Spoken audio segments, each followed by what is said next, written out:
Welcome to Our Interesting Times with host Timothy Kelly, who interviews today's top alternative and revisionist thinkers. May you live in interesting times.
It is my pleasure tonight to have Jay Dyer back on the show. Jay, how you doing? Great, Tim. How are you? Great. Listen, thanks for coming back on the show. And, of course, you're the proprietor of Jay's Analysis, jaysanalysis.com. And you're the author of Esoteric Hollywood. Is it Sex, Cults, and Symbols? Right? Yes. Okay. And that's due out in the fall? Yes, exactly. Okay. So just in time for the Christmas season. Good. Actually, yes, it will be a good Christmas present. Yeah.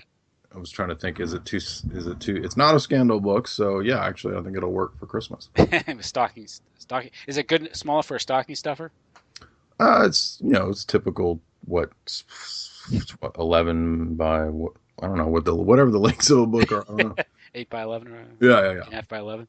So great. Okay. Well, tonight, been a while since you've been on a show. I think late June you were on the show, and you've since published 3 episodes of your Tragedy and Hope series, part 4, 5, and 6, and let's talk about that for a while tonight. You in part 4, you talked about how the bankers had colluded in France and sort of take over the country via the rise of Napoleon, and this consolidation of power led to the rise of the central bank, of course, Napoleon handed power over to the central bank. Yes. And you say just the same thing FDR did, and it quickly explains that. In part 5, you discuss the lead up to the Second World War, the intrigues of Chatham House, and the hyping of fears of Nazi Germany, and Hitler, of course, the Pearl Harbor scam, and Bill Donovan working to undermine Spain, and there's the intrigues of Asia. And part 6, most recent addition to that, you talk about how Hitler was maneuvered by the Western powers to become the boogeyman, the evil dictator that's going to take over the world, and that was more or less a setup by the Atlanticists. So, let's take it on. How do you want to address this? Well, I think it is important. I'm glad you mentioned that France chapter, because that French chapter in Quigley really had a lot of nuggets that were new to me, and a lot of details that I haven't seen anywhere else. And so when he talks about he says Swedish Protestant bankers in, I think he mentions England. I may have to pull that page up, but he mentions these foreign banking interests, and specifically at that time, originally at the time of the revolution, he says that they were very interested in funding a revolution in France. And I had some really good grad classes or undergrad classes on the French Revolution that were, I think, instrumental in me just stepping aside of Quigley for a second to understand where we are in modernity. And I think it's always good to go back to, the French Revolution and to understand the terror there, because it's, modern terrorism doesn't just originate in the 20th century. It goes back obviously in warfare, ancient times and so forth. But for the modern era, in Western civilization, you need to look no further than than France in the stages of 1789 and so forth on into the Napoleonic period. And I thought that Quigley's treatment of this was very insightful. And so it's not just that Napoleon. Well, what I think is interesting is that Napoleon, and I think what you're hinting at is what I covered is the model of the revolutionary coming along. And when we think about the French Revolution, we have to understand that they were bourgeoisie. They were merchant class revolutionaries, many of them nobles. Okay, so this is not a low class peasantry Occupy Wall Street group, although they in ways they might be predecessors to the sort of now fizzled Occupy group. But they were the French revolutionaries were a little bit closer maybe to the Tea Party or American revolutionaries. At least in the groups that were successful. And of course, this is where we get that divide between the Jacobins and the Girondins. Now, part of the revolutionary ethos, the terror aspect with Committee for Public Safety and Robespierre, they were maniacs. They were bloodthirsty. I don't know for sure if the Rothschilds were behind that. I know that a lot of people have said that, but from Quigley's section on France, again, it's these outside banking interests. I think he says Swiss Protestant and outside banking interests, or something to that effect, if I remember. But they had a vested political interest in seeing the end of the monarchy, and particularly its close connection to Catholicism in France. And so you can't forget these religious aspects either, as you and I touched on that on a recent talk with the targeting of the Austro-Hungarian Empire and the Holy Roman Emperor, which Hitler or at least World War I had a big hand in destroying, and the many lives that were lost at the time of World War I in terms of the Austro-Hungarian Empire. So the wars of the 20th century have their predecessors in, again, these historical and political events in Europe, and the Reformation is a big part of that. So I don't think that the French Revolution could have happened apart from the Protestant Reformation, precisely because of the ideological changes that accompanied both the Enlightenment and the Protestant Reformation. I think all those are kind of a package deal. And, Quigley more or less says that in some of the early chapters that we covered before and in some of the later chapters. So what we're looking at here is a big shift in social order and the ideas of, altar and throne, being demonized, being evil, and now being needing to be replaced by updated ideas of, in the case of the French Revolution, nationalism. So what we're going to get out of the French Revolution will be the modern conception of the nation state, which at that time is a liberal idea. Now, I'm not equating nationalism in our day with liberalism. I understand that that's generally considered the right-wing perspective, but historically, at least, the movement out of whether it be the imperial notion of Byzantium or the imperial notion of the Holy Roman Empire, or these going back to Charlemagne, essentially in the West, the movement of nationalism is associated with German princes and the Reformation, with their working in tandem with Luther. Luther was able to garner several German princes on his side to rebel against the papacy. We need to look no further than Henry VIII and his issues of divorce and rebelling against the office of the papacy, creating the Church of England. And so you get these nation churches, national churches that arise out of the Reformation, which are, I believe, an aberration, but they point to what's going to happen with the rise of nationalism proposed French Revolution. So what you get with the French Revolution is this idea of a Masonic, non-Protestant nation.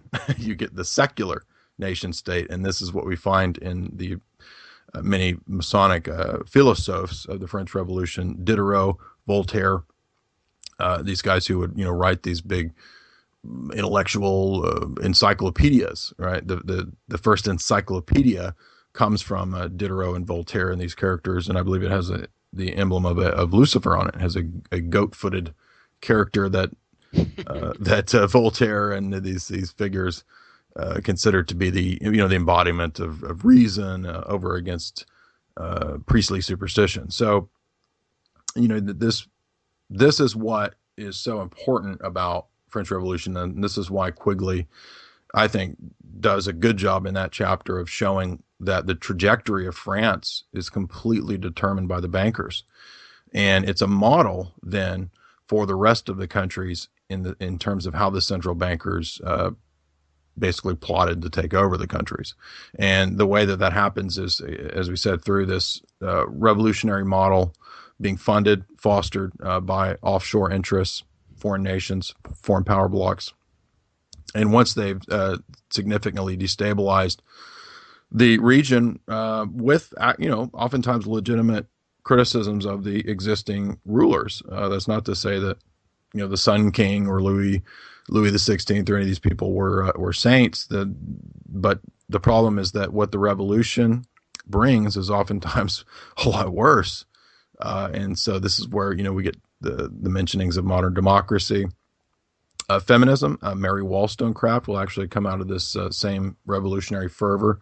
She's one of the proto-feminists of this period, writing treatises on suffrage and so forth.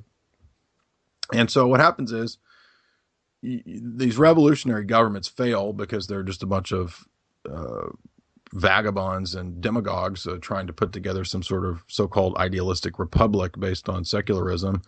They persecute religion, they persecute theology immensely, tremendously. A lot of martyrs out of that period.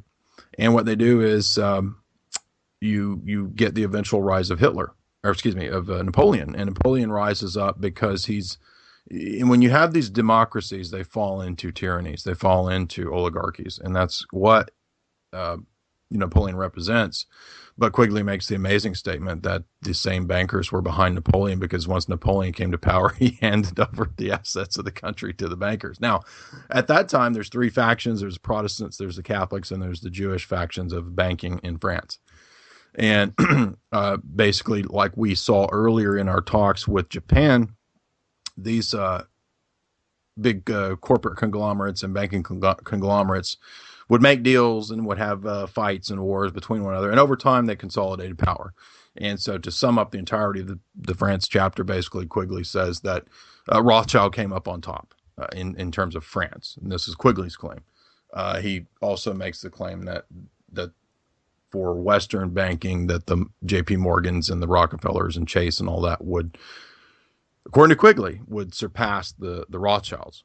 Now, I guess that could be debatable, or it could be debated, but this is what I'm reporting what Quigley says. Mm-hmm. So you get Rothschild coming out on top in the 20th century in France, and of course we know about Waterloo and the Rothschilds sitting at their agents and the different sons of Nathan Rothschild and these others that are in charge of the central banks in other countries. And there's obviously that's true. You can just go to mainline. I had mainline history classes on modern Europe. We talk about the Rothschild banking industry. There's no secret to that. I mean, but the reason it's so important is that same model is exactly what you get with FDR. You get financial instability, you get calls for revolution. And even though FDR might not be a quote, demagogue or oligarch in the sense of what we think of as Napoleon, it doesn't matter whether FDR is talking about the rights of the people. Napoleon talked about the rights of the people, right? So we might think of them as opposite ends of the spectrum politically, but they serve the same function because, as we saw, FDR hands over the country to the bankers once he runs up all this debt through the public works programs. And who knows what black budget debts are run up through Manhattan Project, right? So there's just no telling with these black books and all that. But it just boils down to, and the reason it's relevant today is that I believe that it's the same model that we see with the color revolutions. It's the same pattern, and you get these guys that come in, and John Perkins, economic hitman style stuff. They'll just slice up your country and hand it over to the bankers. You're suddenly in debt. The IMF says, "Oh, we'll save you. Here's $18 billion." But so this is, again, all these same things that we see in media today, especially in alternative or independent media or whatever. These have precedent in older scams is the best way I can put it. So that I think is the most memorable, crucial aspect of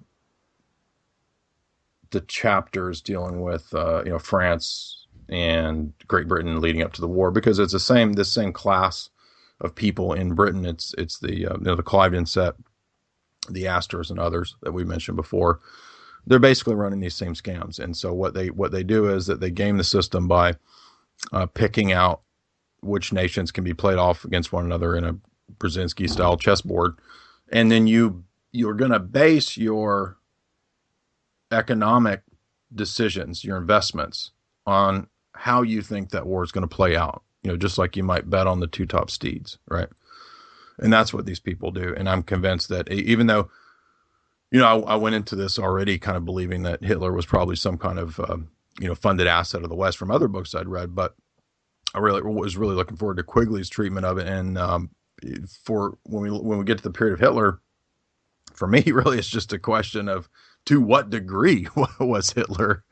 I mean, was he? There was some guy who has a book even saying he's a British agent. I wouldn't find that impossible. I don't know, but it really just comes down to a question of degree, more so than it does a question of was Hitler coaxed and aided and built up by the West. I have no doubt. Quigley explicitly says that, but to what degree, I don't know. Then that would be an interesting question to ponder. But yeah, that's why all this stuff is relevant, because we're living in that world bequeathed to us by the revolutionaries, by the Reformation, by the Enlightenment, that put us in this situation of secularism. It all comes from this stuff. Mm-hmm. And now with Napoleon, of course, Napoleon starts as many military campaigns. These are expensive, so he has to borrow money from somebody. And this is what the bankers like. So they're lending money to both sides, and then yes, someone like a Rothschild who gets advance word of Napoleon's defeat, and he spreads rumors of Napoleon's victory at Waterloo, and that enables him to, let the stock prices fall in London, and then he turns around and buys them up for a song, and of course when the real news gets out, stock prices, skyrocket, and he's made this is his fortune. Same thing. Yeah. I would say Soros does. He's even bragged about breaking the Bank of England, and I think that's exactly what Soros does in these color revolutions in foreign countries. Yeah, and he serves a function too, as part of the U.S. State Department and all that, kind of working in tandem with that. But I don't doubt that he does these operations in other countries that will ultimately benefit him economically. For example, the ridiculous Bond film, The World Is Not Enough. I think you and I might have mentioned this before, but it's so close to some of these pipeline situations where the terrorists pop up, right? And I just did an interview with Andrew Korybko, and he posits in his book, Hybrid Wars, that you can predict where the next terror scenario or hotspot's going to be, based on where the next color revolutions are going to be, based on where the plans for infrastructure and pipelines are going to be. Yeah. And so what's funny about that, after I interviewed him, I was sitting there thinking, this is just like that stupid Pierce Brosnan Bond movie with Sophie Marceau and Denise Richards, where Sophie Marceau is this, she's from Azerbaijan, and she's going to build a pipeline. And she's an Orthodox Christian, by the way, in the film. And she turns out to be the terrorist who's bombing her own pipelines. Now, of course, if in reality this was the case, I would say, be Western intelligence who would be bombing, rival pipelines to Exxon, Shell, and BP. I don't think that Electra King, who's the character of Sophie Marceau, the villain in the Bond film, I don't think she would be bombing her own pipelines. I think it'd be the other way. You would have the terrorists, i.e. ISIS, being run not by an Orthodox, wealthy Orthodox Christian mastermind, but that's propaganda, but by the Atlanticist establishment, that's what they do with ISIS. So I see some pretty profound predictive programming in this rather ridiculous Bond movie, especially, most of the the Brosnan ones are almost as goofy as the Roger Moore ones, but a very good modern parallel to the things that we're talking about with sparking conflicts in a region if you're a big power player in order to profit and gain from that. Obviously we all know about the wars being for oil, but it goes beyond that because individuals can actually achieve a lot of different ends. You can achieve social change. You can achieve what we talked about before. All of this democracy that's exported really just amounts to getting Coke, Pepsi, vaccines, abortions, Rockefeller education centers, and so forth. That's what it amounts to. And GMOs in the Ukraine. Exactly. Well, what do we see in the Ukraine? These gorgeous, right, Ukrainian women. And now when we look at the news about the Ukraine and there's these giant gay parades and these transvestites parading down the streets of Ukraine, and you look at the NGOs and the Orange Revolution that brought all this, it's just quite obviously is at the behest of the Western power structure. Yes, it is obvious. And who in their right mind would want to get rid of these gorgeous Ukrainian women? Would you rather see like this bearded lady walking down the street with they're strapped in leather and fat rolls hanging off? And that's what you see. Or you want to look at Mila Jovovich from she's from the Ukraine. These gorgeous women. It is a demographic warfare. But see that demographic warfare, that economic warfare, and we'll talk about that because Quigley will talk about economic warfare. But all these things are weaponized, and you don't want voluptuous, beautiful, curvaceous women because that denotes fertility. It's all about exactly that denotes fertility, and what's the number one top of the agenda? Depopulation. Yes, and so if you have beautiful women walking around, there's going to be behavior that creates lots of babies. So it does happen, doesn't it? So and obviously, and also if you respect the differences between the sexes, it makes the sexes attracted to one another. It's when you blur the distinctions. Oh, exactly. Yeah. And now, just a side note here. I don't want to get too off topic, but I thought it was interesting. Mila Jovovich is an interesting character, and I chose her because I think she's really good looking, and she's at the top of my blog. And I always get these comments, people asking, "Who's the tranny at the top of your blog?" Like, it's not a transvestite; it's like a gorgeous woman. But she actually made some pretty public statements standing up for the journalists that were jailed in the Ukraine, which I thought was interesting because you don't usually see Hollywood type persons taking that kind of a stand. And then when you look into this a little bit deeper, it looks like the Western media then tried to take that and spin it and say that she was making anti-Russian statements.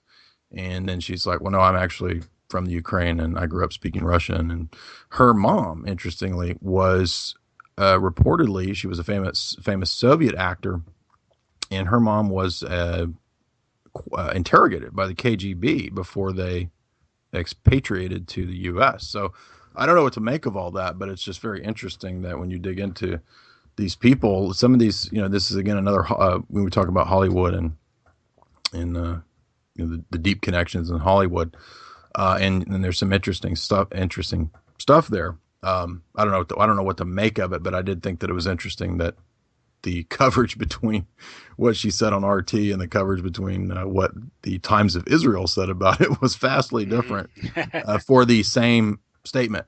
She was saying support our journalists in the Ukraine, meaning the Russian journalists in Ukraine. So, and then there was also in that same piece of the Times of Israel, they were saying, oh, well, Mila Kunis says, all Russia's at fault here. And, the Ukraine needs to be updated. They need, gay rights and all this gobbledygook. So I don't know. But I say that just to kind of take a little detour from the Quigley stuff. But no, it's not a tranny on my website. So, and in part 5, again, we talk the run up to World War II, and you have the Atlanticist network that is a one-time appeasing Hitler, which appears to be setting up Germany, allowing Germany to prepare for war, and also this creates fear and apprehension in the West. Same time, there's a big propaganda machine churning out, all types of Well, yes, fear mongering regarding Hitler's ambitions and what he represents. But at the same time, you cover in this part how the Cliveden set in Britain is working what appears to be two different angles on this. Want to get into that? They're opposing Hitler and supporting Hitler. What type of dialectic does this create? Yes, this is one of the most fascinating aspects in the entire book because of the revelations that Quigley has. Real quick, I did want to say that on that same page, when you go back to page 514 and 15, I did find it here, where Quigley talks about France. He mentions the European common market, which would be established through Bilderberg, and this vindicates the research of Daniel Estlin, his Shadow Masters book, where he claims from some of the older Bilderberg documents that they were planning the European common market, the EU, back in the 40s. Quigley backs that up on page 415 and 514 and 515. Now, the exact quote on the financial capitalism that ruled France was that the bankers, all Protestant, were deeply involved in the agitations that led up to the French Revolution. When the revolutionary violence got out of hand, they were the chief forces behind the rise of Napoleon, whom they regarded as the restorer of order. As a reward for this support, Napoleon in 1800 gave the bankers the monopoly over French financial life by handing them over the Bank of France. So that, I don't know, that was a great quote. But Hitler, interestingly, is... by the way, the same thing occurred in England with the creation of the Bank of England. Yes, it's the same model in the Federal Reserve as well. Yeah. So go ahead. Sorry, go ahead. No, that's cool. So what's interesting is that you got the roundtable groups that Quigley mentions on 620 and 621, and here he's saying that there's a secret 7-point agreement between the Cliveden set and Ribbentrop and Hitler. And what the secret agreement is at this time, this is like November 1937. They were saying, all right, we're going to have a four-power pact, Britain, France, Italy, and Germany. And we're going to exclude Russian influence. Britain had no objection to the German acquisition of, listen to this, Austria, Czechoslovakia, and Danzig. Wait a second. Yeah. Wait, no. Britain went to war to save all those areas, right? Exactly. or at least Poland, right? At least Poland. This is the 7-point secret agreement. Germany must not use force. Yeah, right. Which would lead to Britain having to intervene in war. Britain wanted an agreement with Germany restricting the number of bombs that would be bombing planes that would be built. Britain was prepared to give Germany all the colonial areas in South Central Africa, as well as the Congo and Portuguese Angola, if Germany would sign an international agreement to govern these areas with due regard for the rights of the natives. Oh, yeah, right. Like the British are so concerned with native rights. Britain would put pressure on Czech and Poland to negotiate with Germany based on Germany's desires, and Britain would then rearm in order to maintain its position in this 3-block world. So that's the key. That's what's key to this. And we saw that it was World War I, according to Quigley, that the majority faction of the Cliveden set wanted to achieve the 3-block world, and that's what they obtained. And we go from the 3-block world and after World War II to the 2-block world. And I think that this is a great indicator that was the strategy, of this Cliveden set. And where obviously I'm not saying it's all City of London, but it's the City of London in tandem with, the American bankers, because they were eventually able to Britishize the U.S. through the means that we've talked about before: Hollywood, Quartus Circle, MGM, Ian Fleming, Bill Donovan, William Stevenson, in the circles of Disney as well. All of that was designed by British intelligence, and it's in the article that I did on Christopher Lee and The Devil Rides Out, I cite is it Peter Knightley? I always forget this guy's book. Not Peter Knightley, but it's over here on my shelf somewhere. But the book that deals with British intelligence operations. What is that book? Anytime I'm on a show and I'm trying to find a book, I can't ever find it. And then if I'm not, it's right there. But it may be Philip Knightley's book. I don't know, but it's the book that deals with William Stevenson, his influence with Bill Donovan and getting FDR into the war. Now, it's not Desperate Deception, is it? Thomas Mull, I think. Let me think on it a minute. Okay. I'll pull it out of these stacks here in a second. But there's some really great quotes in that. I can just pull up the article on Double Rides Out. But these British intrigues, that's like an original plan of the Rhodes Trust, right? The Rhodes Circle. Yeah, absolutely. Yeah. The Clive set is these roundtable people. Yeah, it's the roundtable plan. And they had the Foreign Affairs magazine in the UK. I believe that's what it's called. Is it called Foreign Affairs in the UK too? The RAI. It is called. Oh, excuse me. It's just called the Roundtable magazine. Oh, okay. There you go. Yeah. Because Foreign Affairs is a CFR publication. Right. Articles in the Roundtable magazine were floated as trial balloons to see the reaction to British support of Hitler. Quigley says on page 621, and this is a publication of Chatham House. He says, the propaganda first appeared in the effusions of the Roundtable group, whose leader, Lord Lothian, had visited Hitler in 1935 and had been publishing his 7-point program in the Times and the Roundtable at Chatham House and at All Souls with Lord Halifax.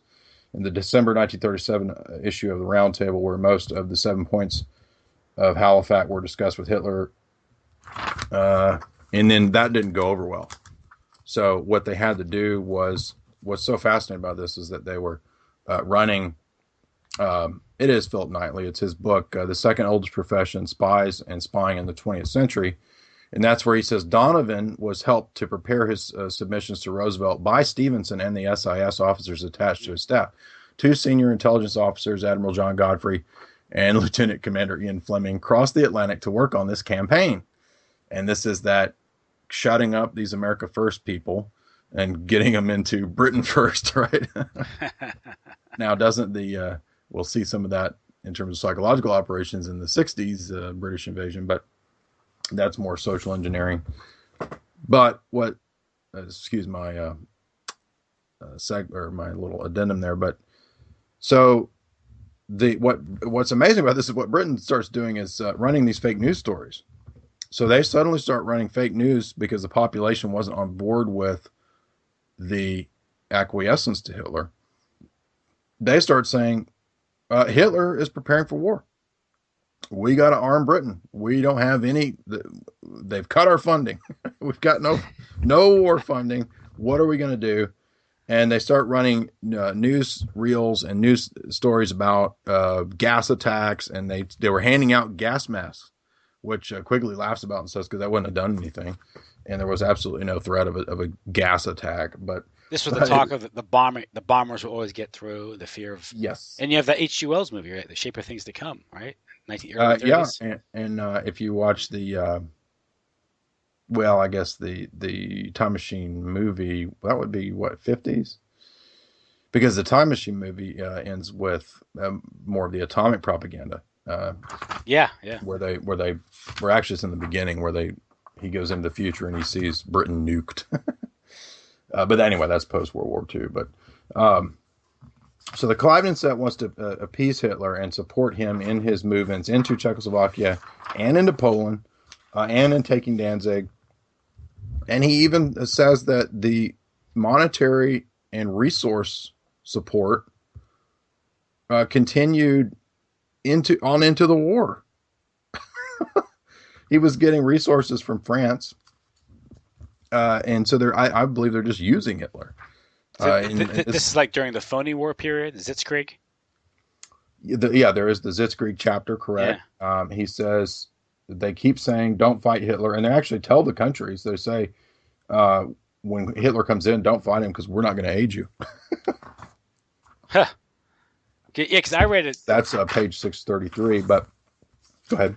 The Chamberlain's book, America's Second Crusade, about very critical of America's entry into the Second World War, and it primarily focuses on the intrigues of Franklin Delano Roosevelt and how he strongly the diplomatic communications between Great Britain and France, between the White House, was don't back up Czechoslovakia, don't back up Czechoslovakia, and then back up Poland, and then don't do anything. Okay, yeah, that's pretty much what Quigley says. So there's a similar thing going on with the United States at that time too, where they're kind of behind the scenes behind Britain, because I think the whole time Britain is thinking, yeah, we're eventually going to fight Hitler, and when we do, we're going to bring the United States into the war again. Exactly. Yeah. Yep. That's exactly what it is. Listen to this. Quigley says, Charles Lindbergh repeated his tale of woe daily, both in Paris and in London during the crisis. The British government began to fit the people of London with gas masks, and the Prime Minister and the King called on the people to dig trenches in the parks and the squares. This is like stop, drop, and roll and get under your desk when the nukes come, right? Or color-coded terror alerts or something. Right. Yeah. School children began to be evacuated from the city. The Czechs were allowed to mobilize in September, and 3 days later it was announced that the British fleet was at its war stations. In general, every report or rumor which could be added to the panic was played up, and everything might contribute to a strong united resistance to Germany was played down. So they were playing up acquiescence still, even into, this is 1938. Well, I guess it hasn't. This is the beginning of the war, but Lord Halifax, amazingly, demands that Hitler move into Czechoslovakia. That's an amazing quote on page 636 by Quigley. The UK aids Hitler, page 637. Let's see. This should explain the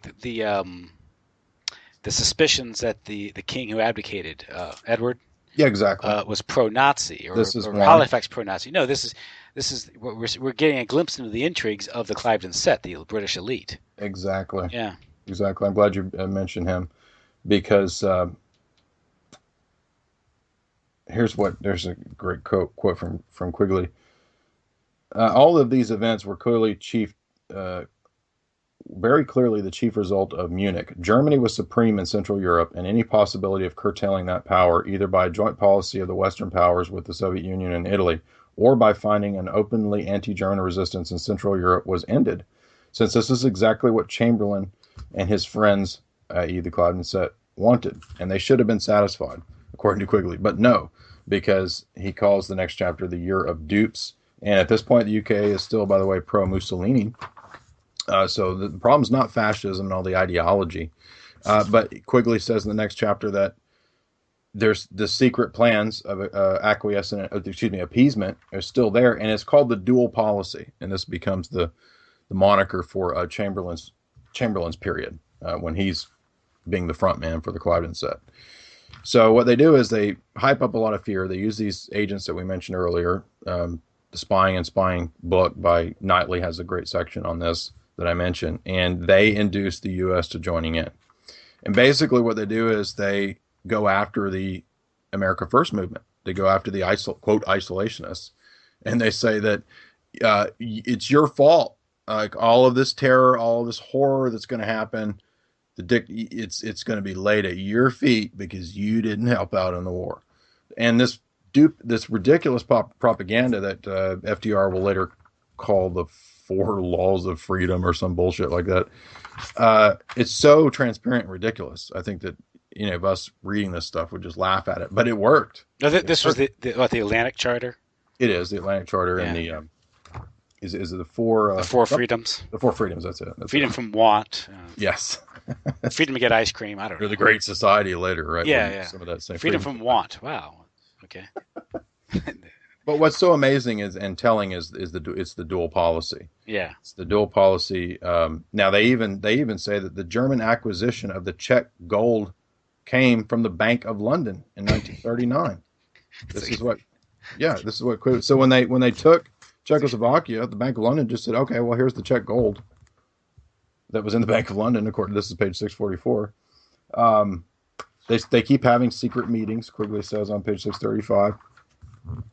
France also aids Germany in this period of 1939 with, I mentioned that earlier, raw materials.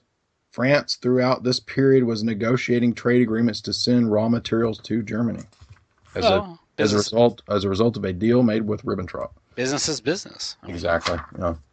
UK still supports Hitler after he invades Poland, according to Quigley. It just gets crazier and crazier, and Hitler's goal is to, he says, isolate Poland. And the UK, I kid you not. Now Quigley's a little unclear. He doesn't say if this loan actually went through, but he says that all of London was buzzing about a secret loan of $1 billion from Britain to Germany in this same time period. Is this August 25th of 19... I believe he's still talking about 1939. so this is a week before the outbreak of war. It is. It's Yeah. page 650. Now he doesn't say if that went through. He just says that somebody mentioned this, and London was apparently buzzing over it, and they're like, "Why would we loan this guy?" Right?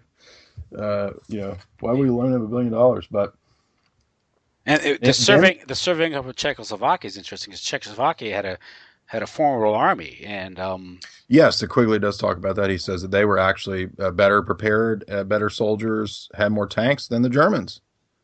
and it was just surrendered to them, and it also gave Germany control of the Skoda works, this huge industrial military. The industry there, exactly. Yeah, and so, but this would set Hitler up to be again to be the menace, because he would have the wherewithal to invade Russia at that point. Mm-hmm.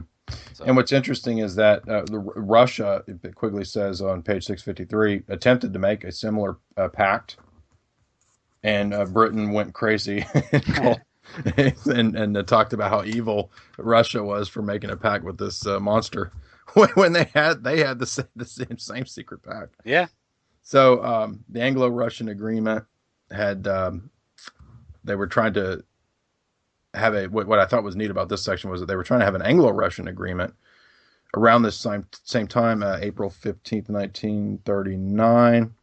And I think the Russians were correct, because their reading of this was the Russians probably regarded this as a trap to get them into a war with Germany, in which Britain would do little or nothing or even give aid to Germany if those two fought. Now, that this was the last possibility was not completely beyond reality, from the fact that Britain did prepare an expeditionary force to attack Russia in 1940, when Britain was technically at war with Germany, but was doing nothing to fight her.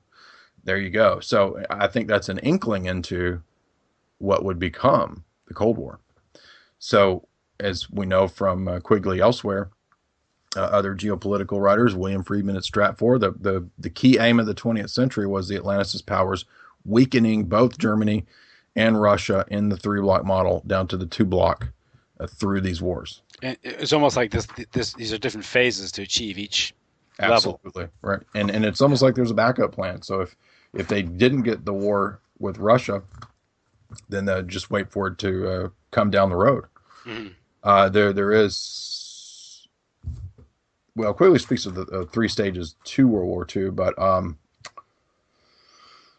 there's so much in here, man. I mean, he also says, I don't want to leave out this part too, that it was a war on traditional societies and even traditional warfare of all things. And he says that the Allies are the one that accepted the Duhet doctrine of non-traditional warfare by strategic bombing of civilians. He was the Italian air commander. Yeah, correct. And that this was rejected by Russia and Germany, but the Allies were big fans of it. Now, I actually went and looked that up, and I read some military historians' takes on that, and they don't believe that the Allies actually adopted this doctrine. I don't know how that guy could get that, given the fact that the worst attack ever was the Tokyo firebomb. Hint, hint, worse than Nagasaki and Hiroshima. Hint, hint. The firebombing of Tokyo is the worst attack ever in history, according to Quigley, and that was a civilian Duhet-style preemptive attack, right? well, and there's Hamburg, there's Dresden. Preemptive attacks of George W. Bush. But there's Hamburg, Dresden. Oh, yeah, right. Yeah, I didn't mean to leave out the attacks in Germany either, which Quigley does talk about, and he says that these even the civilian attacks didn't faze the Germans. So it's a testament to the German resolve. Yes. the doctrine of total war. I think that was articulated in Great Britain with the Lindemann Report, which was February 1942. The justification for what they call strategic bombing campaign, the dehousing of Germany, the terror bombing. Yeah. Mm-hmm. Okay. It was explicitly called terror bombing, and there was Bomber Harris, okay, who commanded that. But it was the Lindemann Report which articulated this, and that to break the morale, to terrorize the German people, and it was a strategy of Britain, and then eventually the Army Air Corps of the United States, to terrorize Britain from the sky, bomb it back to the Stone Age. And I think the objective was beyond just war. I think it was really just to shatter these old traditional cities. I know it is too, and not just the old cities, but the shattering of conventional Western techniques of warfare. Yeah. Because this goes, if you read Machiavelli's Art of War, that's the treatise that kind of sets the stage for the Renaissance, post-Renaissance techniques of war after the Middle Ages, that you have a lot of understandings. Like, I mean, even in Machiavelli, like, you're not going to terrorize civilians. Yeah. You know what I mean? Yeah, there was a distinction. You don't make war on civilians. Yeah. And roughly the Germans kept to that. On the East, I think, is a whole different affair. There was the war in the East was it was called a cauldron, and it was just unremittingly brutal. You had terrible treatment of Russian prisoners of war, just left to starve. But the only problem is that's horrible. But then again, turn around, and the Allies did the same thing and occupied Germany, Eisenhower's death camps. Yes, exactly. So it's not unique. Some of the crimes, obviously, Germany's conduct of the war can be criticized. There are atrocities committed. It was a war. The invasion of Russia was an atrocity, because horrors you're going to unleash were inevitable. But the only problem is that the Allies were guilty of pretty much the same thing. Yes. But Germany, even Japan, they never firebombed, directly targeted civilians. Even Pearl Harbor, that was a military. Exactly. And things like the bombing of Shanghai were a pinprick compared to what the Allies did. Just nothing. What the Allies did with the bombing of Germany and Japan. And incidentally, you mentioned the firebombing of Tokyo, which I think was March 1945. I think it was right after they it was Okinawa or Hiroshima where they got that island and used it as a base to bomb the Japanese. It was right after the Pacific Theater was coming to a close. Yeah, and really, when the war was coming to a close, that's when the vicious bombing of Japan started. This is when Japan's fleet was already at the bottom of the Pacific for the most. Yeah, Quigley says it didn't even need to happen. But they just basically did it as a middle finger. Anyway. Well, you had all those planes, you got to use them. But that was the thinking of all the military planners. You have Henry Hap Arnold, General Hap Arnold, who I think after Nagasaki, I think it was August 12th or 14th, ordered the 1,000-plane raid of Tokyo, bombed it again, because he wanted to show that he could get 1,000 planes into the air. Wow. Just to get 1,000 planes into the air. And I think you mentioned the lecture is the scientific approach to these things. You have people like McNamara, who worked on Curtis LeMay's staff. Yeah, that will be a chapter that kind of concludes the World War II period, where he's going to talk about the transition into the technocratic, scientific RAND corporation, rational choice theory, mutually assured destruction, all that kind of stuff, the rise of the military-industrial complex and all that. And how all normative or moral considerations are no longer a part of strategy or weapons development, right? I mean, it's about payloads and bang for the buck and things like that. Yes. What he says is, well, it's essentially what, the famous Beware of the Military-Industrial Complex speech is about. That chapter, I'm looking for it, but that's what Quigley's talking about. And so he says you've got Vannevar Bush is one of these main characters coming out of MIT, and you've got the creation of the RAND Corporation out of the Air Force. You've got, like you mentioned, McNamara. You've got the creation of all these committees, and these committees are going to be basically committed to research. What's the term? Operations research, or basically it's just defense research, and it's weapons research is what it is. And a vast swath of these are set up, and what they did was they recruited people out of MIT and different universities, and you got the National Academy of Sciences is a big part of this, even though it was set up in 1915. The people would come out of that and work in the National Resource Council, the National NACA, National Aeronautics Commission National Commission for Aeronautics, Carnegie Endowment, Carnegie Institution. There's a whole bunch of these. Defense Research Committee, Bell Labs, MIT, Harvard, James Conant, president of Harvard, all these, Caltech.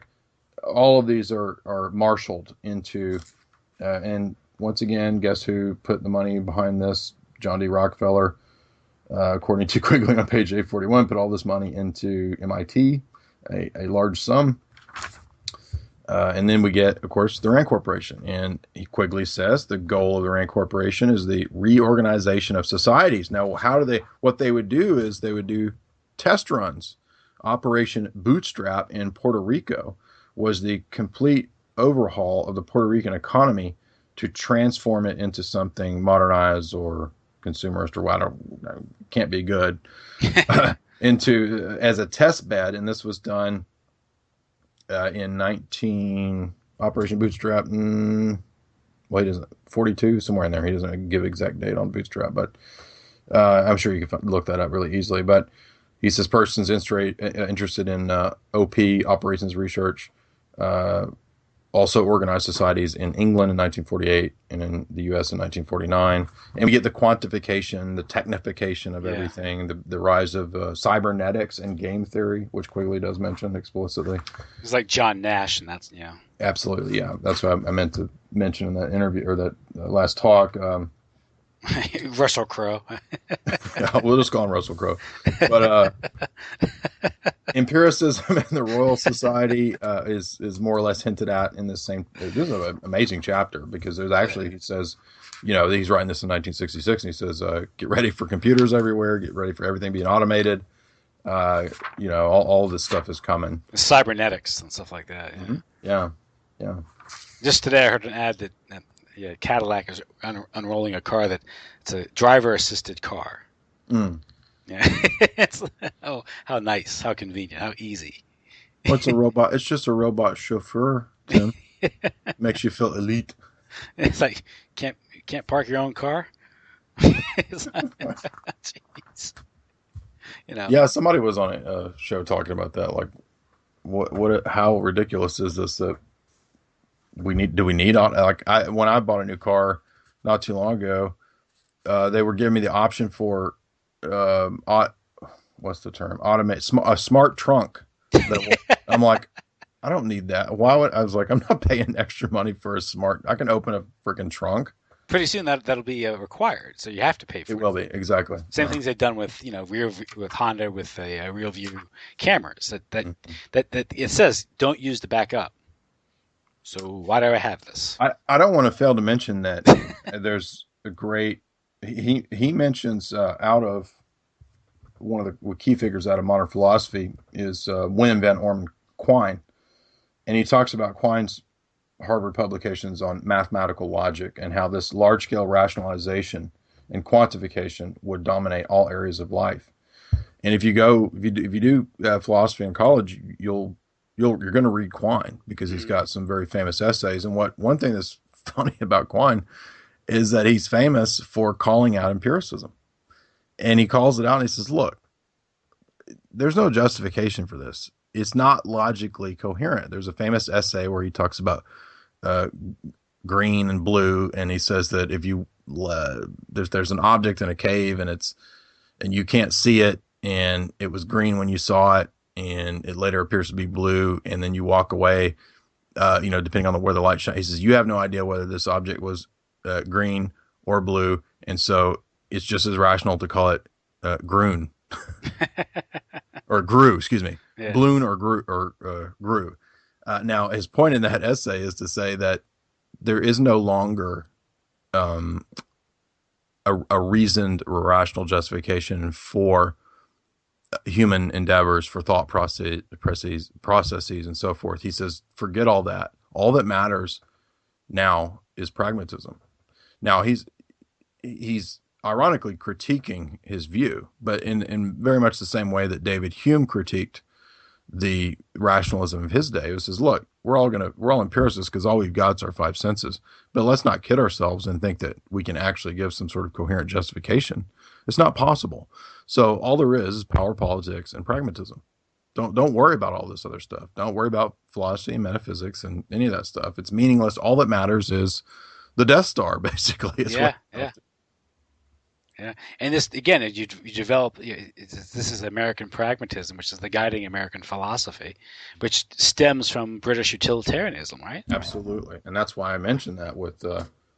Well, Quigley mentions the British tradition of empiricism in this chapter, in so many words, which is part of this, the development of what you call the merchant class, the sort of the Manchester School, and these things.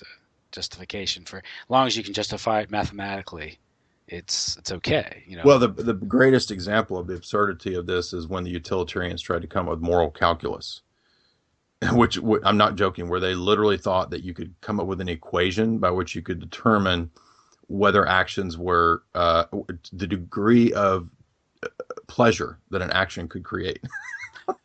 And that through moral calculus you could determine what was right or wrong based on the degree of pleasure or pain that different actions. So utterly ridiculous. If I can derive maximum pleasure out of cheating on my wife, and my wife she'll dislike it, but her pain will be a lot less than my pleasure. Therefore, the pleasure is justified. Is that kind of like the? That is one of the crucial. I'm not joking. That is one of the key criticisms of this whole utilitarian project. Is that once you reduce it to that, is that you can never ever give any coherent basis for why you should choose qualitative pleasure over quantitative. Yeah. Or why you should choose the pleasure of a single person over a group. Now they generally, in the utilitarian thought of when out of this comes, as we've said before, consequentialist ethics, positivism, legal positivism.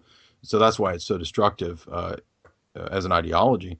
But it fits perfectly with the models of Bentham and these different characters and their panopticon.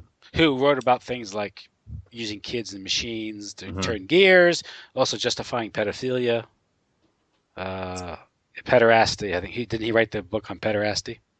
I didn't know that. The article on the pamphlet. I think it was Bentham. Okay. You also get the a modest proposal, which is supposed to be in jest, but you're looking back, it probably wasn't. Mm-hmm. By what's his name, the humorist. Say it again. What modest proposal? A modest proposal about using children. Britain's overpopulated. Let's eat the poor children or something. Oh yeah. Yeah. I forget. Name fails me now, but a modest proposal. But yeah, that's. This is how we get. This is how we get the Manhattan Project, right? Yes, it is. And I wanted to mention too. The essay is very famous. It's a lot of people would say that it's probably one of the most famous essays of the 20th century that I mentioned from Quine. It's called Two Dogmas of Empiricism, and he basically restates that Humean tradition of saying Thomas. No, I'm sorry. Go ahead.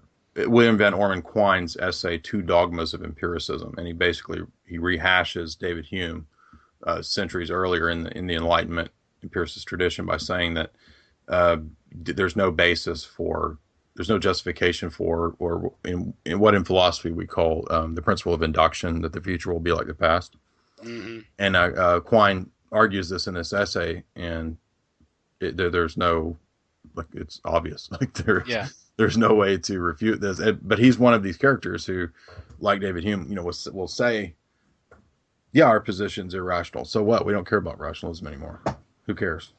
But at the same time, all these people are always talking about their atheism and so forth being rational. So, but anyway, I didn't mean to get off course there. But if people were listening and they wanted to check that out, Two Dogmas of Empiricism is a fascinating and classic philosophical essay. But so the reason we get Cold War and nukes out of this Manhattan Project is because of these very things. Rand Corporation, that's crucial for the rise of the Cold War, and the need to have this conflict that is similar to Hitler in the sense of the boogeyman, but it's also dissimilar to Hitler in the way that it would be fought out. So the Cold War is obviously not, hence Cold War, is not fought through large scale, World War II style fire raids and bombs, but rather through espionage, through surveillance, through backdoor deals, through large scale psychological operations on the populace. But it also, like Hitler, begins with, as we know, I'm sure, the exportation of Bolshevism to Russia in 1917 to begin the whole madness in Russia that results in the deaths of millions of Orthodox Christians. Many of those leaders amongst the Bolsheviks were absolutely committed Zionists. Mm-hmm. And so there's no question about that. Probably revenge for what the Tsar represented. But then by the time of, I think in one of the earlier talks, I discussed, Stalin's movement ends up splitting with the earlier Mensheviks and the Bolsheviks. And you get what will eventually kind of become this national Bolshevism. I guess you could dispute that term, but that's kind of what it turns into. Where he became sort of like this strange nationalist in a sense. Mm-hmm, yeah. And that's why there's, at least we're told, the disagreement with Trotsky, and I think you pointed out that Trotsky might have been a German agent actually. Mm-hmm. But that's at least the cover story of why there's the disagreement between these older Bolsheviks and Stalinism. And so the Cold War, still, though, I think even with Stalin, it still requires some degree of preparation and aid from the West. And we see that by the mere fact of Yalta, right? And the Soviets basically being given a massive chunk of the world, all of Eastern Europe. I think that was the design of the Cliveden set. They're the ones that are kind of pioneering this. And then at Yalta in these different meetings, just like the previous meetings that we saw after World War I, it's all the same characters, the same bankers that are dividing up the globe and handing it over to the Soviets as the new boogeymen. And now there would not have been a Cold War had these boogeymen not been given this giant chunk of the globe. But that was what they wanted, and I don't see any other explanation for that. And I just think it's tragic because we hear all day about Zionism and this kind of stuff, and we're supposed to, only the lives of Holocaust is what matters. But what about Germans that died? What about Armenians that died? What about millions of Orthodox Christians that died? Right? We're not supposed to. Where are the museums for that? Yeah, or the millions that starved to death in India. Yes, many conflicts could be pointed out as selective honor, I guess, selective tears. Yeah. Well, Patrick had a good term for that, selective tears. We're talking about the Dust Boy and the CNN anchors crying over Dust Boy, and he's like, where were all the tears when the Iraqi children were being... Oh, that's an old thing. I mentioned that the Dust Boy thing, and there's a famous photograph of the bombing of Shanghai in 1937, and there's a baby crying amidst the wreckage, and it turns out now the baby was placed there and photographed.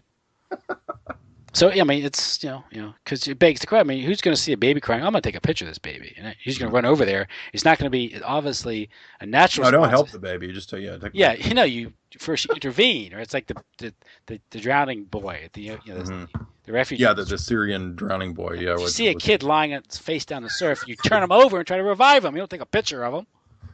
Oh, he's dead. Let's put him back. No. Come on. Move his body a little for a better shot. He's dead. Don't worry about it. Yeah. Lighting's a little better if you kick it over that side. Yeah, right. Backlight. Put his face in the dirt. Yeah. It looks better. But here your point here. So the war, through the defeat of Germany, the exhaustion or destruction of German power in Central Europe, just closes out the phase of the 3 bloc, and we're entering the age of the 2 bloc, which is the bipolar world of the Cold War. And we have the development of nukes allegedly at the Manhattan Project, and they're deployed against Japan, already defeated. For all intents and purposes, in fact, she was already suing for peace. But anyway, you say that a lot of this creates a situation where the creation of the Soviet Union, of the Soviet Empire, the post-war Soviet Empire, Eastern Europe, and that this creates that second, the alternative bloc, the Warsaw Pact, the communist world versus the West, and this is a part of a dialectic, because now you're going to need international agencies like the UN to manage the world. And of course, this is what Quigley says. Yes. Yeah. And the world peace requires world management, and nukes play a big part of that. Did you? I think you've talked to the Collins brothers about this, about the cult of the superweapon. I had an interview with them about it too, about how nuclear proliferation has actually been aided and embedded by the West to create the justification for global world government. Yeah, I think we did. You're right. I think we did have an interview on that a couple of years ago. Yeah. Yes. Now, I tend to think that there's some reality to nuclear energy. As to whether the so-called radiation is so deadly as they say, I don't know. I'm gonna reserve judgment on that simply because but I don't live that far from a giant nuke plant, so they do something there. Other people have alleged that it's kind of a racket where they just use electrical energy and cause it.